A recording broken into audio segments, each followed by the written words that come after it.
আপনারা রমজান মাসে কি নির্বাচনী প্রচারণা করা যায়? তারপর ফেব্রুয়ারি এবং মার্চের প্রায় গোটাটায় রমজান থাকবে, আর থাকবে হচ্ছে ঈদের আয়োজন।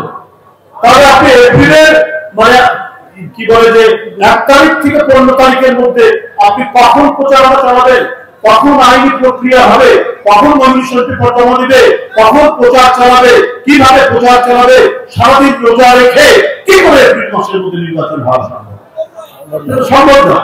আমাদের এমন একটি সময়, যে সময়ের মধ্যে অন্য কোন আপনার ধর্মীয় কোন অনুষ্ঠান, ধর্মীয় কোন পরব, রোজা, ঈদ থাকবে না। সে সময়টাই তো উপযুক্ত সময় হওয়া উচিত। তাহলে যদি লন্ডনের বৈঠকে যদি এইটা হয় যে আমরা ফেব্রুয়ারির প্রথম সপ্তাহে বা প্রথম সপ্তাহের মধ্যে দ্বিতীয় সপ্তাহের মধ্যে নির্বাচনটা হবে, তো এর মধ্যে তো কোনো রমজান নাই, কোরবানি ঈদ নাই, অন্যান্য ঈদ নাই, রোজা নাই, কিছু নাই, বড় কোনো অনুষ্ঠান নেই, পয়লা বৈশাখ নেই, আবহাওয়া ভালো থাকে, শুক্র মৌসুম, হালকা শীত থাকে। এই সময় বরাবরই আন্দোলন সংগ্রাম হয়, এই সময় নির্বাচন হয়, এই দেশের এটা একটি ঐতিহ্য। তাহলে যদি বিষয়টা এইরকমই হয়, মধ্য ফেব্রুয়ারি অথবা ফেব্রুয়ারির 10 তারিখের মধ্যে বা 15 তারিখের মধ্যে যদি নির্বাচন এটি ঘোষণা করে নির্বাচন কমিশন, আমি জানি না কখন নির্বাচন হবে না হবে, মানে ফেব্রুয়ারি কত তারিখে হবে না হবে আমি বলতে পারছি না, খবরের কাগজগুলোতে দেখছি মধ্য ফেব্রুয়ারির মধ্যে যদি হয়, নির্বাচন কমিশন যদি এই তারিখ ঘোষণা করে, তাহলে এর চাইতে উপযুক্ত সময় কি এপ্রিল মাস? না, এপ্রিল মাস তো হতে পারে না।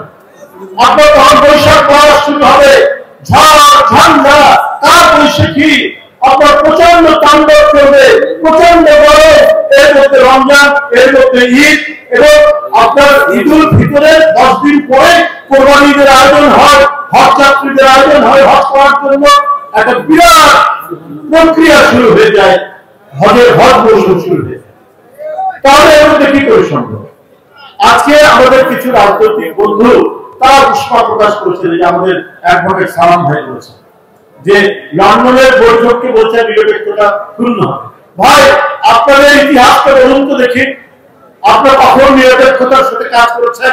পাকিস্তান আন্দোলনে আপনারা সমর্থন করেননি, আপনারা ৭১ সালে জনগণের বিরুদ্ধে করেছেন, আপনারা ৮৬ সালে শেখ হাসিনার সাথে নির্বাচন করেছেন, আপনারা ১৫ সালে বিএনপির বিরুদ্ধে, ৯৫ সালে বিএনপি সরকারের বিরুদ্ধে হাসিনার সাথে একসাথে আন্দোলন করেছে।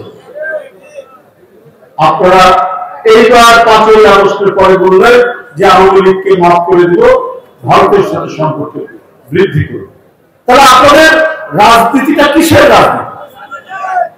রাজনীতি মানে হচ্ছে জনগণের কাছে ওয়াদা, জনগণের কাছে অঙ্গীকার, যেটি দেশের বেগম খালেদা জিয়া, যেটি তারেক রহমান বারবার বলেছে, এই হাসিনা দুর্বৃত্ত, এই হাসিনা গণতন্ত্র ধ্বংস করেছে, এই হাসিনা নির্বাচন